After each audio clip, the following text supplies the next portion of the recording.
Mashiach. Alors on continue avec l'aide de Dieu, donc toujours dans le Sefer, le livre des 7 commandements divins, Voilà. chapitre 4. Voilà, règle numéro 7. Très bien. Une action qui pourrait entraîner ou aider quelqu'un d'autre à faire un interdit sans que ce soit une certitude qui va transgresser l'interdit. Ah, Sans intention de le faire trébucher, mais pour une autre intention. Par exemple, quelqu'un qui vend des choses que les idolâtres ont l'habitude d'utiliser pour leur culte, oui, et que le vendeur ne sait pas avec certitude que l'acheteur va le prendre pour servir les idoles, d'accord? Et que l'intention du vendeur n'est pas de le faire tomber dans l'idolâtrie, mais c'est juste de faire un business. c'est du business, c'est un business. gagne-pain, d'accord? Mitzadadin, d'après la loi, ce n'est pas un interdit pour un ben noir de laisser cette possibilité à l'autre de tomber ou pas. Puisque ni lui, celui qui vend, n'a l'intention de le pousser à l'idolâtrie, et il ne sait pas ce que l'acheteur a l'intention de faire avec l'objet qu'il va acheter.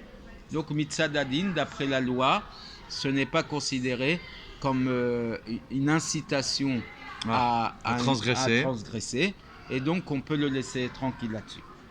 Mais, et si le deuxième, il peut faire cet interdit même sans son aide, d'accord, et que lui n'a pas d'intention de le faire tomber, de l'inciter, mais juste d'avoir un gagne-pain, de la parnassa, d'accord, mais en sachant avec certitude quel est le but de l'acheteur, lui, il le vend pour sa parnassa, pour son gagne-pain.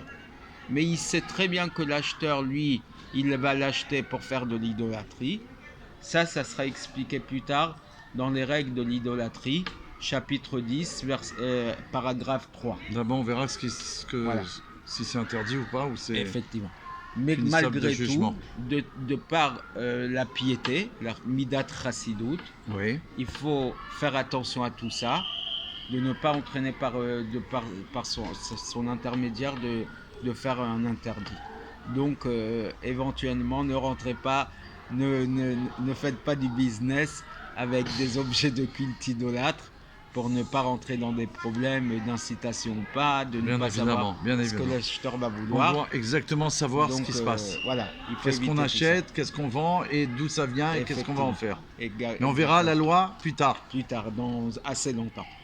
Alors à très bientôt, merci beaucoup, toujours dans la responsabilité, donc on avance vraiment. Ouais, grâce à Dieu.